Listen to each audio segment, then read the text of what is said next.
We have a movie directed by Markiplier, starring Markiplier, financially backed by Markiplier, and independently released by Markiplier. This whole thing's the Markiplier show.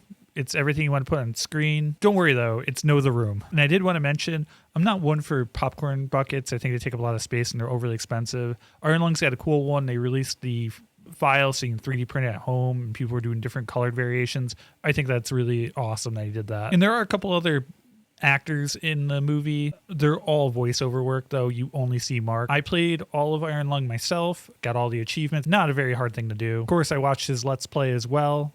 I think that's kind of important to go into this movie. In this world, there was an event called the Quiet Rapture where all the planets, a lot of the stars, and people disappeared. The only people left were the people that were on space stations at the time. I guess talk about being in the wrong place at the wrong time. Then these moons appear, and some of them have blood oceans on them out of nowhere. There's not many people left. They're running low on resources. Now the consolidation of iron pretty much rules the remaining space stations. So the idea of Iron Lung is they take these convicts and send them down in these Iron Lung submersibles, hoping to find something of value to maybe save humanity. Markiplier plays one of these convicts named Simon. Markiplier was probably from Eden, if you go by the game's lore, and was probably arrested after the attack on Filament Station. The Iron Lung, like I said, it's a small submersible.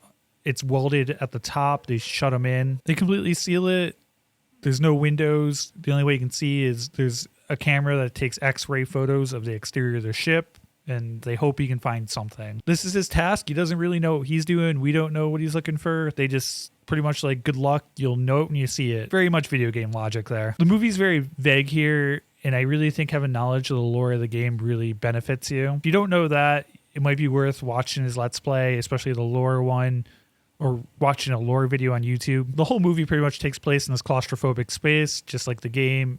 Definitely adds to the atmosphere, the feelings of tension. I think they nailed that. The lore of the game in the movie really gave me Dead Space vibes for a long time. Also, some Neon Genesis Evangelion with some things. This thing could have been the Third Impact or a Dead Space marker. It's cosmic / eldritch horror in space. I'm here for it. Seeing that it's Markiplier pretty much throughout the whole movie, he really has to carry it. And I have to say, I really felt like it was Markiplier in the beginning, but I think he really found his way as Simon as the movie went on.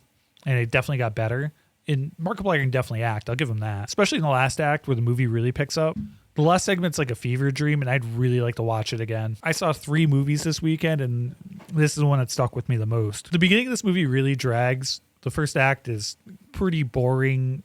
I think this is a 2-hour movie. I think it could definitely benefit from being maybe cut down to an hour and a half. Usually it's a good sweet spot for horror. I do get why he went for the longer runtime, though. Definitely wanted to build up the discovery portion of the lore. I would really like to see Markiplier give this another shot with another IP or something. I just want to see what he can do. He definitely has a talent, and his first go at this is pretty impressive. I think the movie is very good, but I think the beginning definitely drags it down for me.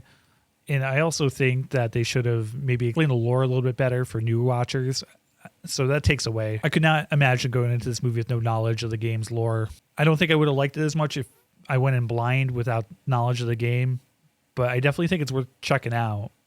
And it's doing really well. Right now, I think it's the #1 movie. Another thing I got to say, though, is some of the audio was a little rough. It's kind of hard to understand what they're saying. The way it was kind of mixed. From what I understand, it was made for Adobe Atmos, and many theaters don't have the proper setup, and that's probably what happened to me. Looking forward to check it out at my home setup. I think it'll sound great, and I can make it to where it's supposed to be. In worst case, watch it with subtitles.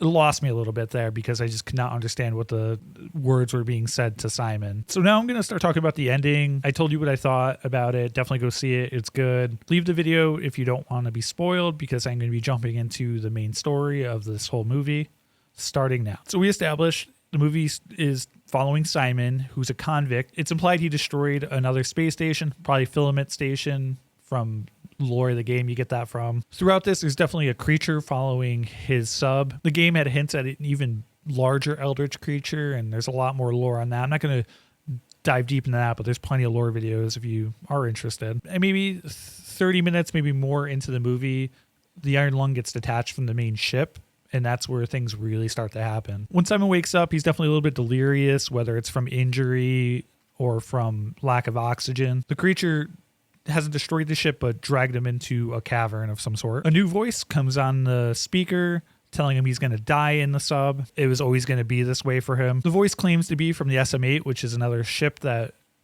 found that cavern and got destroyed as well. Simon figures out the coordinates, draws the map, makes his way there, and there's this bright light that kind of changes him. It cuts the ship in half. Simon has this whole experience. He wakes up on top of the blood ocean with the creature like right in his face, and it's slowly going down into the abyss. Simon notices there's roots connecting him, his pendant with a leaf. He then wakes up in the sub, possibly days later. He also sees a humanoid monster in the pilot seat, which he hides from, and it disappears. Could be a vision of the creature, could be a vision of him, kind of up to interpretation there. He gets connected back with the people up top, and they want him to go back and get whatever that light is because it's the only hope for him. It's the only hope for humanity. Now, this is when the body horror really starts. Blood starts coming into the sub. He starts getting like stuck to the sides. There's roots coming out of him. The light is humanity's only hope. Simon at this point realizes he's not making it back. I believe the vines being connected to the leaf represent maybe life starting over, starting anew. This is probably their only shot. He's got to get the black box of what he found and what SM-8 found and somehow get to the surface safely. The voice they heard from the other ship tells him to stop it. Turns out that's probably the creature talking to him. Simon comes full circle here. He sacrifices himself for the greater good. He felt guilty for whatever happened on the other station, so he feels like he redeems himself in the end, and he lowers his shield. It looks like he probably takes the creature out with it, and at the end, you see the life jacket on the black box. It's floated up to the surface, so there's still hope for humanity. Simon sacrificed himself for the final hope, and that's what I took away from it. I really want to give it another rewatch because I'm sure there's more I missed. With one viewing, that's kind of what I'm thinking. If you saw Iron Lung, love to hear what you think below and love to hear some of your theories. I can't wait to watch it again and maybe dig a little bit deeper into this, especially I've been watching lore videos of the game to understand that better too. But like I said, it definitely kind of stuck with me. I kind of like how it didn't end the same way the game did, so I appreciated that. Got more reviews coming up and more content. We're doing our show later tonight, so come check it out. We do the show every Saturday. I'll see you all in the next one. Thor out.